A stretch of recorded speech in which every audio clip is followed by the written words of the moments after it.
Ladies and gentlemen, please welcome this afternoon's guest moderator, Peter Travers, and today's guests, Meryl Streep, Tommy Lee Jones, Steve Carell, and David Frankel.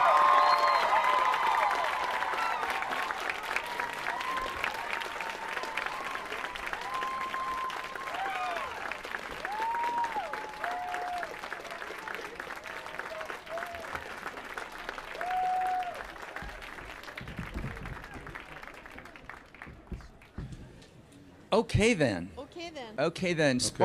Sparked by this trailer, I want to ask everybody first, is everybody here getting enough sex? Look at that. So there's a receptive audience for this film. It's really out here. You could get lucky. This is the spot. This is it. Okay, let me start by just saying, for those, we only saw a trailer, so we don't know what this really is, because something in that trailer it misses a little bit of when this movie gets serious, when it gets, it's not too serious, but melancholy. So let's start with just saying who you guys are playing. Meryl, she should start, because she started the whole thing. She made you do this. Well, I play Kay, who is a woman who lives in, I cut myself cooking. That's real. So I'm not going to cook anymore. I play Kay, who's a woman who lives in Omaha and is married to Arnold, who's an accountant, and they've been married 35 years, and their kids have moved out, and she feels that there's something missing that used to be there in her marriage, and she wants to reignite it, and she's desperate enough to take out a lot of money from her own account where she works and spend it on a couples therapy in Maine, whether he decides to accompany her or not. She buys him a ticket, and he comes with her, and they meet Dr. Feld, who saves the day, basically. Basically. Is that the story? That's the story. That's it. Thank you. Yeah, that's it. Our work is done here. No, Tommy, when your character Arnold begins doing this, he goes, he does. He doesn't want to go, but he goes. Where is Arnold in his life when this movie starts? At the beginning of the movie, Arnold is in a rut. He's living his life by rote. He's abjectly dependent on his wife and unaware of any of that. He thinks everything is just fine. He realizes that there may be something afoot when he finds himself alone in the house and there's no one to make his breakfast or wash the dishes or tend to the things that he's forgotten how to do. And he hustles down to the airplane just in time to resentfully get aboard and accompany his wife on a trip for some therapy that he thinks is ridiculous. He doesn't want to have anything to do with it. He's going along. He doesn't know why he's going along. He just doesn't want to be alone. I think that's the reason he goes along. But he fights it all the way until one day he wakes up and realizes there may be something to it. I sense, though, that there's, by his going, and about how your character reacts to his going, that there's a love there. There's something substantial still there. Well, yes, there is. He doesn't know it, but it's there. I suppose they love each other, but they used to know how better than they do now. That's it. Mm-hmm. Yeah. So, Steve. And it's all very funny, too, by the way. Yeah. This is a comedy. It's a comedy. We're all smiling, yes. Steve, you are playing the therapist, so basically you know on the set from having done this role as a therapist which one of all of you is the most screwed up? Yes. Yes. Do you want to name that today? Would I like to? Yes. I by far am the most screwed up. The screwed up, really? Is that Yeah. it? Do you all agree? Not in the movie. I meant in life. I'm saying. Yes. Oh, in the movie and in life. That's Wow, exactly nice. right. That's a perfect thing. Because we know what you do to play roles. Meryl's got nothing on you in terms of preparation. Now you're just being mean to me. I'm not being. I never Because am that's mean to you're you. clearly being I sarcastic. am not. For 40-year-old virgin, you had your own hair ripped off, chest hair with hot wax. Meryl Streep has done exactly the same I thing. have never. What role was that? What did your director David Frankel force you to do to prepare to play this therapist? What did he force me to do? Yes. Mm-hmm. I know what directors do. He would call me every day and ask about my research for this character, right? You know what? I drove by a therapist's office at one point. And I checked out some names, and You went to New England. You're from New England. I went to New England. I have been to Maine before. These are actually the boots that I wore in the movie. They were my very own boots. That's what I made you do. I made you wear your own boots. He made me wear my own boots. You know, how does one prepare? You just No, you know. You did it. Are you honestly asking me? I was because I honestly could bore asking you. people to death. I only want a little Do bit you of want that. to hear my Just backstory? a smidgen. Would you like to hear my emotional arc in this movie? Because there's nothing I like better than talking about the process. You know, I met with therapists. I discussed, you know, their approaches. I singled out one person in particular that was very soft-spoken, and he was a guy, and it's something I kind of pitched as a character, a costume. He always wore sandals with white socks, and I just thought, that would be great, but that was nixed immediately. Nobody wanted to see that. And he just had a very gentle approach, but one that I thought was incredibly intuitive, and he was subtly good. I think I didn't want to play him as kind of a superstar therapist. I wanted it to be somebody who's very old school in his methods, but extremely effective.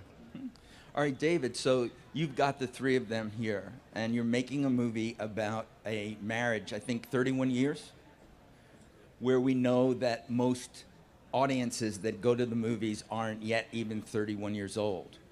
So what's in it for them? What's in it for those people watching the experience of this couple and this therapist? Well, it's a romantic comedy. So first of all, it's really entertaining, and second of all, I think it actually is universal. The movie is about rediscovering intimacy, and I think everybody at any age struggles with getting closer to the people they love, and then for everybody who pays $10, they get to see the Museum of Acting. I mean, they're just seeing the greatest actors in the world performing absolutely at the zenith of their powers. Thank you very much.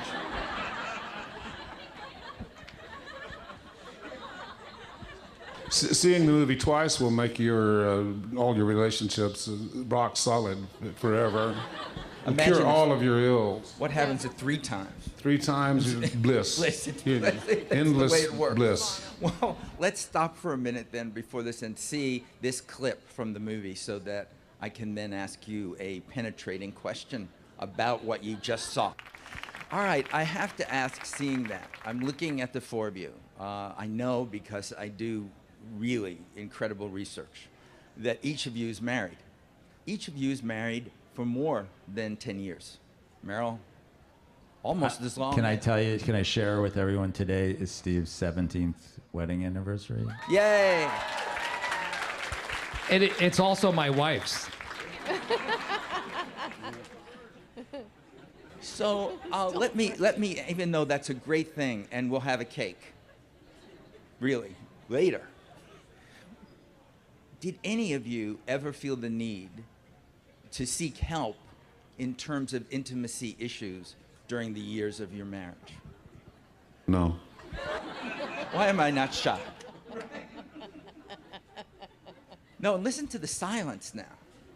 This is clearly something I would never tell you. Which means yes. It doesn't necessarily mean either Yes, thing. I know. So none of it, you've all had perfect relationships without any need for an intimacy, even day, let alone a week. Yeah. Tommy has, yes, I know that Know for sure. Yes. Yeah.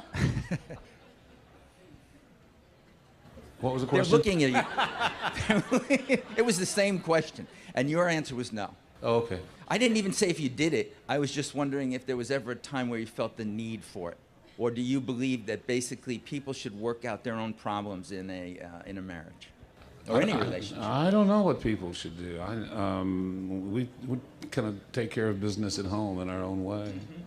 Before I was married, a marriage therapist told me that 90% of the people who come to her get divorced. She said by the time they get to me, it's way too late. And that most marriage therapy fails.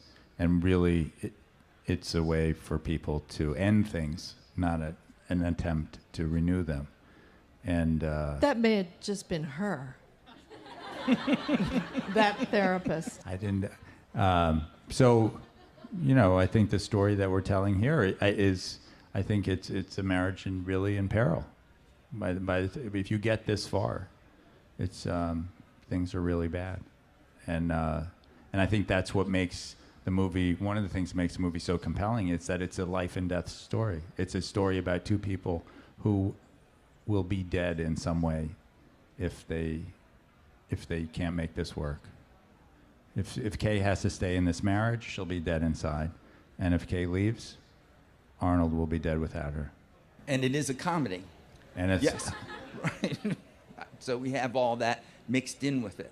But I'm looking at you, David, and I'm remembering Miami Rhapsody that you did, which is about infidelity. Yeah, it's about a girl who gets engaged and discovers that everyone in her family's having an affair. Do you two think that there's been infidelity in the marriage between Kay and Arnold? No. No. No. And what do you think the fundamental problem was? When did it stop being good? Oh. I think you have to I'll ask Steve. You have to buy a ticket. Yeah, you really, that's sort of the journey they go on. Better 3 tickets, as I To read. 3 discover tickets, that. and it will all happen. But Steve, what do you think then? I mean, you're the therapist. You know. When did they? I wasn't listening. Wasn't listening. So perfect. Yes. As any good therapist. Just watched that and Zoning it was like out. When did it go off the rails? Yeah. There's no flashbacks in this movie. We don't really It's see not Don't about they when say it that- did. It's about where it is right now. Damn it. Right? That's just a stubborn, intransigent answer. Yeah, yeah. Well, that's when 5 to 7 years before this, they started sleeping separately because he pulled his back and it was uncomfortable to sleep in the same bed. And there's that sleep apnea deal. And he too. has sleep apnea, which kept her awake. It's funny. It's funny unless you live with it. And then, It is funny. This is like shooting the movie. I mean, we should It really is. keep rolling, keep rolling. yeah. I'm just looking at 4 people who have a totally happy marriages, and it's a good thing. And I feel like celebrating, especially with Steve's anniversary. Yeah. I think we should do that. Hooray. And we should, yes. But I usually ask people about themselves when they look at themselves on the screen, but I know what you're going to say, Steve, so I don't want to ask that question. So I want to Thank you. ask it about somebody else. Tommy, when you look back on this movie when you've seen it now, the second, third, well, maybe you stopped at 3, I don't know. But what about Meryl? Is there a moment in this movie, 30 seconds, a minute, that resonates for you personally about how she played her character? I like every minute, I mean, of what Meryl does in this movie. You can't take your eyes off of it. It's so immaculate. I mean, this person is not Meryl. This person lives in Omaha and has had a Midwestern upbringing, and you can see the story of her life written in her posture and in her usage of the language and the choice of earrings, and it's just a brilliant performance, and you can watch it forever. That's sweet. Do you have, Meryl, a specific moment? With him? With him. Oh my God. No, I mean, when we were talking about who could play Arnold, I knew that it was really, I was so hopeful that Tommy Lee would take the part, because I knew it was so important that that man be a substantial man and not somebody you get mixed up with an actor. Do you know what I mean? Not actor-ish. Someone real and authentic and sort of infallible in his work, and that's what I've always seen in his work. I've always wanted to work with him, and it just took us till we were, you know, practically, yeah, What did in it the take? SAG home to do it. But it's it was great because this is the first film I've shot ever on digital, the digital format. And so you have the opportunity to play out scenes in an unbroken way. And we had scenes that were 10, 12 pages, and we were allowed to breathe in between the scenes, and stuff that usually is cut or shot in a short section was allowed to play out. And in a way, Steve was sort of calibrating when and where the interaction should happen in the therapy parts. So if he sensed an earthquake over here, he'd just sort of wait it out, wait to see it, you know, explode. And it was so satisfying as an actor to work that way. We had some 8, 9, 10-page days. Yeah. The rule of thumb in film is about a page and a half a day. Yeah, And there was most a good movies. reason for having those 10, 12-page days. And I'm sure David can remember what that reason was. Budget. Yeah. No, it just seemed the reason seemed to be to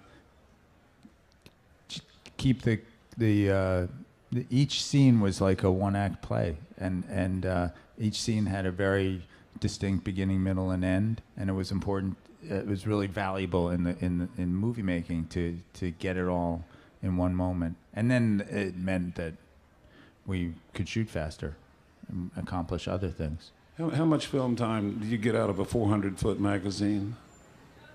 4 minutes or A something? little over 4 Yeah. minutes, not Yeah. much. So if you have to stop, I mean, then we were shooting takes that would 10 pages long. So you can imagine the advantage. I would think you'd want to run to your trailer sometimes, though, and just get ready a little bit, that if you were shooting that much every day. But luckily, Steve was calibrating this, which I thought was the role of the director. No, the director Was it was you? in his trailer. He was relegated to another. All right. I'm going to stop with this and let the audience have a chance to ask some questions. So raise your hand. Just Look raise at that. your hand. There's We'll bring hands the everywhere. microphone right over to you. First question all the way over to your right in the second row. This is from Meryl. I have to thank you for your work with the National Women's History Museum. It's so great to have such a talented, strong woman to look up to. Thank you. And on that note, how did you integrate your feminist beliefs into the development of this character? Well, the question was how I integrated my feminist beliefs into this character. Well, you know, feminism has become sort of a dirty word in your generation, sadly. So we would prefer to use the word humanist. And this is one of those movies that's interested in human beings and this sort of huge journey that sometimes it takes to just touch somebody that you love. I mean, it is something big. And to make a connection and to make an intimate connection and to make sex meaningful and separated from what we see on the internet. Sort of gather it all and bring it home, bring it in your heart, and make that exchange. And that's what this is about. Next question, same side, next row back. What did you learn from each other, and can I have all your autographs? Yes, you can have autographs. And what did I learn? I learned to be on time and make sure that my shoes were clean and to do my homework.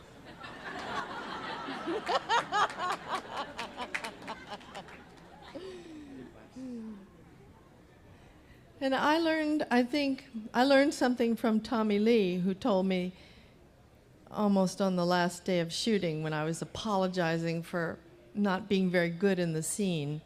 And he said to me, "Oh, it's such a privilege, isn't it? It's such a privilege to be an actor." So that sort of set me right back in the right groove, and I was grateful for that. Steve, are you pretending you learned nothing? You know, honestly, watching the two of them, I talk about an honor, you know, just to be invited to be a part of this and to watch the joy with which both of them work. I think that was a lesson to me, to never take any of it for granted. And just to watch, you know, every take, there was intention, there was passion, but joy, you know, a real happiness to what they do, and that was just inspiring to me. I learned how to play polo. Tommy taught me how to play polo. When did you have time? Next question is over here, right in front of you in the third row. Hi. My question, I mean, Peter stole all my questions about personal intimacy, so I had to scramble. But I want to know, are there any directors or actors that you haven't worked with yet that you would really like the opportunity to?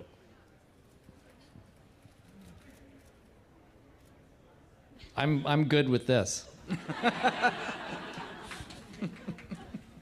Yeah, there are a lot of directors that I'd love to work with and actors that I'd love to work with. But when you name one, I have such a memory deficit at the moment that inadvertently you leave somebody out, and I don't want to do that because there's so many talented people working today. I think this is like a golden age of acting in a weird way, in every format, on television and movies and webisodes and all that stuff. There's so much amazing stuff that people are doing, so the list is long. I'm looking for a job. I need a job, and I'm not leaving anybody out. Next question, still in front of you, back row. I'm just wondering how difficult or easy it might be for you to transform your mindset from each role you play in all your different movies, because they're so versatile. Well, thank you, but I feel like everybody is me that I'm playing, and or at least I've responded, to the script because of something I recognize in the character that's like me, and so it's not that hard to switch out because they never kind of leave you. They're all parts of yourself. Next question to your right, other side, third row. Hello. I'm really excited, but I want to talk about your families a little bit since you all have such successful and wonderful families. And I was just curious how being an actor and such working actors and such great actors that you're able to find a balance with your family. How do you do that?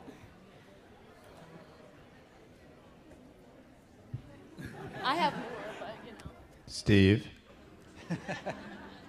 How do I find a balance? We did a press junket today, and a lot of the questions pertain to what is a secret? What is a secret to a successful marriage or a successful family life? And I don't honestly think there is one. I would be the last person to give advice on anything, frankly. But I kept telling people, I think it's luck. A lot of it. I think it has a lot to do with who you ended up marrying and the way you can actually grow together and learn from one another. But I got lucky with and I'm not just saying this because it's my anniversary, but I truly, and my wife isn't here, so I'm not getting any points for any of this. But I do think it's true. I think that aspect of it is luck, and it's, in terms of my family life, it's just a matter of being aware of it. And this is what I do, but it's not who I am. I don't know if that makes any sense. That to me is by far, at the end of my life, I'm not going to look back and say, wow, I played the hell out of Dr. Feld. I'm going to say, it'll be about my family. That's ultimately what's going to be most important to me. Yeah, and the older you get, the easier it is to say no. No, I'm not going to do that. I'm not going to do that. No, I'm not going to go to Europe. No. I'm not going to do that junket. You sure? I'm not going to go at all? No. Come on. Well, maybe. Maybe if I can bring the girls and, But, yeah, I think there isn't any prescription. It's funny. Everybody's asking us, gee, how do you, everything is hard. It all looks great, but, everything is hard. Everything is hard. Yeah, I would say the most valuable thing is have a spouse or a partner who's completely contemptuous of your work and all the supposed glamour that comes with it. Yeah, that's good. And just really forces you to remember that, not every afternoon is spent lecturing people at the Apple store. Next Do you agree with all this? Oh, the question was, how do you manage the family? Yeah. It's a lot easier when the kids go away to college. Next one's going to be all the way in the back over here, right in front of you. Totally. Hi, I'm studying acting right here. Yeah, little. Hi, I'm studying acting at NYU, and one of our Can you be taller? I wish, I know. And one of our actors always asks us when we see a production, why this play or film and why now? And I'm just wondering for the actors why that is for you, that you chose this or that you felt this had to be done. And David, why you felt this had to be made right now. Thank you. That's such a good question that they ask you. And I do. I remember that. Was that Victor Pappas? Is he still at NYU? Okay. I'm asking because he was at school when I was at drama school, and they used to ask us, that was a question, Robert Brustein, who ran the drama school, the Yale Drama School for a long time, he would say, there has to be a reason that this play, that we're doing this play now. I don't care if it's Shakespeare or Gorky or a new play by Christopher Durang. Why do we need to do it now? It has to announce its necessity in some way. And I think that this movie answers something in a sort of a yearning in that I feel. You know, you feel this sort of inchoate thing floating through the, whatever you call it, the zeitgeist. You feel that, uh-oh, there's a Yale word. You feel that because of our interconnectedness in a superficial way through social media, that we've maybe lost the vertical, the depth, the layers of focused interaction with each other. And this is a fear you feel from people. They yearn for each other, they yearn for connectedness, you know, and this movie talks to that. So I think maybe that might have some why this, why now. We have time for 2 more questions, all the way to your right, over here in the back again. The Bridges of Madison County is one of my favourite films, and I'm wondering, Meryl, if you think that this film is a more accurate picture of love. Are you from Dublin, love? Yeah, I'm from the west of Ireland. Oh, Mayo. west of Ireland, lovely. This feels, this script, when I first read it, felt accurate to me. It felt authentic. It felt like something real between these 2 specific people. And I think Bridges of Madison County was a romance. And this has romance. Yeah, it's got some romance, yeah. It has to be coaxed out of him. Yeah, there's some romance in this movie. I never thought of comparing it to The Bridges of Madison County. And the last question is going to be right here in the front row. First, I want to say I'm a film student at NYU, and Meryl, you are my highest inspiration. But this can apply to all of you. What, after nothing to do with film or anything like that, is there anything else that you would like to tackle in your future? Something you would like to take on? Something other than being an actor? Oh. Well, Tommy's a writer and a director and a producer. That's enough. Yeah. Yeah, I like doing And those a things. polo Are you talking about something player. outside of film? Oh. Well, we raised cattle. We're in the cattle business, and I want to get better doing that. And, we're pretty good at it. I don't know. I think I'm really happy doing exactly this. And I hope they just let me keep doing it. Oh, yeah, me too. A fireman, astronaut, or a professional hockey player. That's what I'd like to do. It's within reach. No, I was on a set of a movie 2 years ago, walking with my dad through the trailers and past the catering tent and heading to the stage. And he just said, "Damn, you have the greatest job." and I do. I wouldn't do anything else.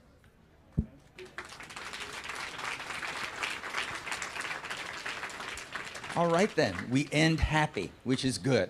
This is what this movie is about in the end, even though Steve seems Death. to be reluctant to admit it. It is not about death. No, stop it. Thank you all very much for being here. Thank you. Thank you. Thanks for coming out. A woman who lives in, I cut myself cooking. That's real. So I'm not going to cook anymore.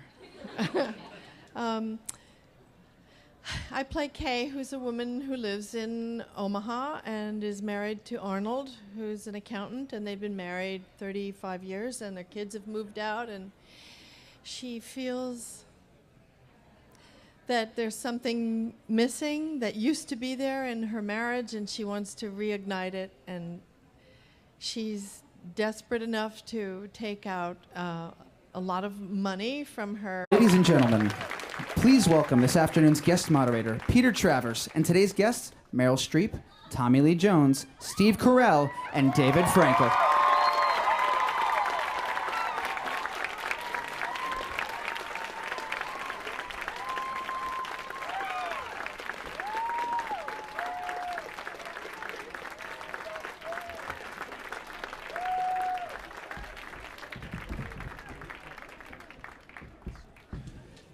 Okay then. Okay then. Okay then. Sparked by this trailer, I want to ask everybody first, is everybody here getting enough sex? Her own account where she works and spend it on a couples therapy in Maine, whether he decides to accompany her or not. She buys him a ticket and he comes with her and they meet Dr. Feld, who saves the day, basically. Basically. Is that the story? That's the story. That's it. Thank you. Yeah, that's it. Our work is done here. No, Tommy, when your character Arnold begins doing this, he goes, he does. He doesn't want to go, but he goes. Where is Arnold in his life? Look at that. So there's a receptive audience for this film. It's really out here. You could get lucky. This is the spot. This is it. Okay, let me start by just saying, for those, we only saw a trailer, so we don't know what this really is, because something in that trailer it misses a little bit of when this movie gets serious, when it gets, it's not too serious, but melancholy. So let's start with just saying who you guys are playing. Meryl, she should start, because she started the whole thing. She made you do this thing. Well, I play Kay, who is... when this movie starts. At the beginning of the movie, Arnold is in a rut. He's living his life by rote. He's abjectly dependent on his wife and unaware of any of that. He thinks everything is just fine. He realizes that there may be something afoot when he finds himself alone in the house and there's no one to make his breakfast or wash the dishes or tend to the things that he's forgotten how to do. And he